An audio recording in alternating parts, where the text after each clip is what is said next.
ఉందా? కాబట్టి ఇది ఒక నిరీక్షణతో కూడిన జీవితం. క్రైస్తవం అనేటువంటిది మతము కాదని మనకు జ్ఞాపకం చేయబడుతూ ఉంది. చాలామంది భ్రమ ఏంటంటే ఆ మతంలో దిగారు మతం అయితే దిగాల్సిన పనేలే, మనకున్న మతం మనకు సరిపోతుంది. ఇది ఒక మంచి మార్గం.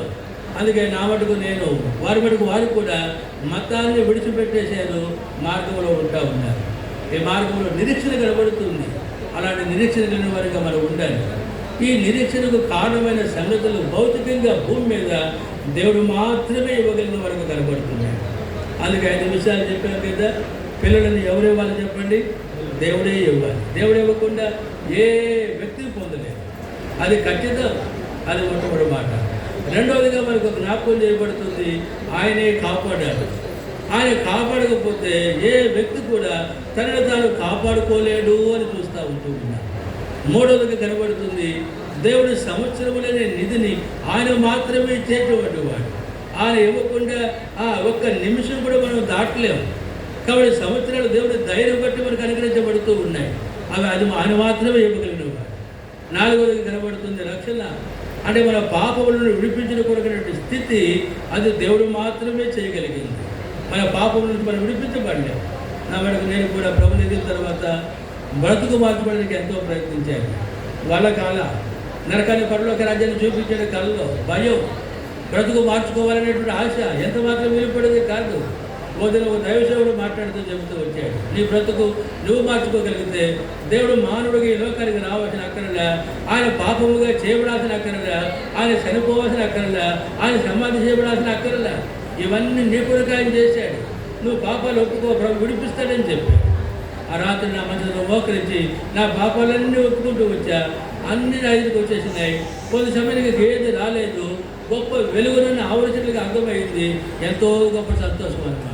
ప్రభు కొరకే జీవిస్తూ ఉంటూ ఉన్నాం. తిరిగి జన్మించిన అనుభవాన్ని కలిగి ఉంటూ ఉన్నాం. అది దేవుడు మాత్రమే ఇచ్చేటువంటిది.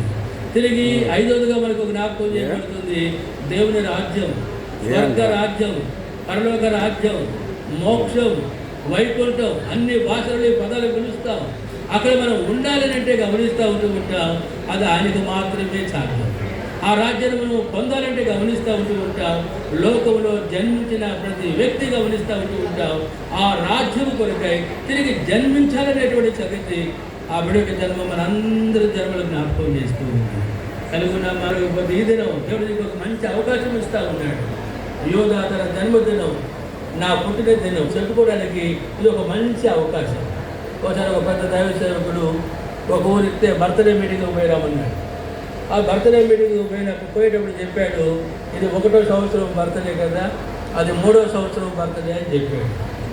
ఆ తర్వాత నాకున్న ఒక అలవాటు ఏంటంటే, నేను 9:30 అంటే 9కి వస్తా, 10 గంటల కంటే 9:30కే వస్తా, 8 గంటల కంటే 8:30కే వస్తా. నాకున్న అలవాటు. ముందుగా ఉన్న ఒక అరగంటే ముందుకు పోయినా ఆ ఇంట్లో నేను చూస్తూ ఉన్నా తిరిగే వాళ్ళందరినీ. ఒక్కడు కూడా 3 సంవత్సరాల పిల్లడు కనపడిన ఆ ఇంట్లో అందరూ పెద్దవాళ్ళు ఉంటా ఉన్నారు. ఒక యవనస్తుడు 26-27 సంవత్సరాలు ఉంటాయి. ఆ యవనస్తుని పిలిచి అడిగా, ఎవరిదయ్యా బర్త్డే అని అడిగా. ఆ యవనస్తుడు, నాదే నకులు బర్త్డే అన్నాడు. అరే అన్నట్టు చెప్పాడే, 3వ సంవత్సరం బర్త్డే అని చెప్పావే, నువ్వు ఇంత పెద్దోడివి, 3వ సంవత్సరం బర్త్డే అని చెప్పాడే అన్నా. అప్పుడు ఆయన అన్నాడు, అన్న అంకుల్, నేను తిరిగి జన్మించిన దినము 3 సంవత్సరాలు అయింది అన్నాడు. ఆయన ఏం చేశాడని చెప్పండి, తిరిగి జన్మించాడంట. తాను తిరిగి జన్మించినటువంటి దినమునంట ప్రతి సంవత్సరము ఆయన స్తుతికుడికి పెట్టుకుంటాడంట. కాబట్టి చూసారా, కాబట్టి జన్మదినం భౌతికంగా కనబడుతుంది, తిరిగి జన్మించిన దినం కనబడతా ఉంది. ఆ దినం ఎంతో ప్రాముఖ్యమైనటువంటిది. అలాంటి దినాన్ని నువ్వు కూడా కలిగి ఉండాలని ఈ మాటల ద్వారా, తలంపుల ద్వారా మనం హెచ్చరించబడుతూ ఉన్నాం. ప్రార్థన చేసుకుంటాం. ఆ తర్వాత మిగిలిన కార్యాన్ని కలిగి ఉంటాం. బట్టి మీ కొందరు స్తోత్రాలు. వారి ఇరుపక్షాల తల్లిదండ్రులు, బంధువులను బట్టి స్తుతిస్తూ ఉన్నాం. వారిని మీ అనాదికాల సంకల్పములో కుటుంబముగా వారిని మీరు చేశారు.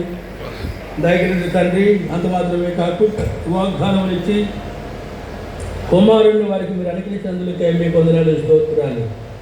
ఈ కుమారుని మీరు మాత్రమే ఇచ్చేటువంటి దేవుడు.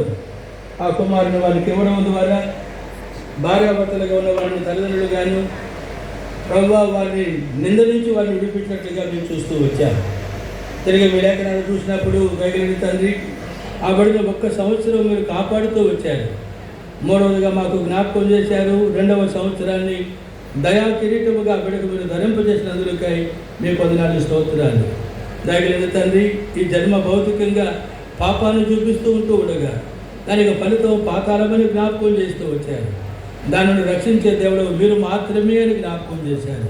దయగలిగిన తండ్రి, ఈ రక్షణ మానవుని అనుగ్రహించిన కొరకై దేవుడు పై ఉండి పరలోకాన్ని మహిమను సమస్తాన్ని విడిచిపెట్టి మానవ దేహంతో ఈ లోకమునికి వచ్చి మాకు బదులుగా మా శిక్ష యావత్తులో మీరు పొంది మీరు కాచిన అమూల్యమైన రక్తము ద్వారా ఈ గొప్ప రక్షణను మీరు సిద్ధపరిచారు. రక్షణ పొందిన వారిని బట్టి స్తుతిస్తూ ఉన్నాం. ఇరు పక్షాల బంధువుల్లో ప్రభా ఇంకా ఎవరు రక్షకుడైన మిమ్మల్ని కలిగిన వారుగా లేరో వారిని మీరు దర్శించమని ప్రార్థిస్తున్నాం. ఇది మతము కాదని, ఇది నిత్య జీవన మార్గమని గ్రహించినట్లుగా వారి మనోనేత్రాలు వెలిగించమని ప్రార్థిస్తూ ఉంటూ ఉన్నాం. తద్వారా దయగలిగిన తండ్రి, యుగ యుగములు ఉండే రాజ్యం, నిత్యమైన రాజ్యం, మహిమా రాజ్యమును మీరు అనుగ్రహించేటువంటి దేవుడు.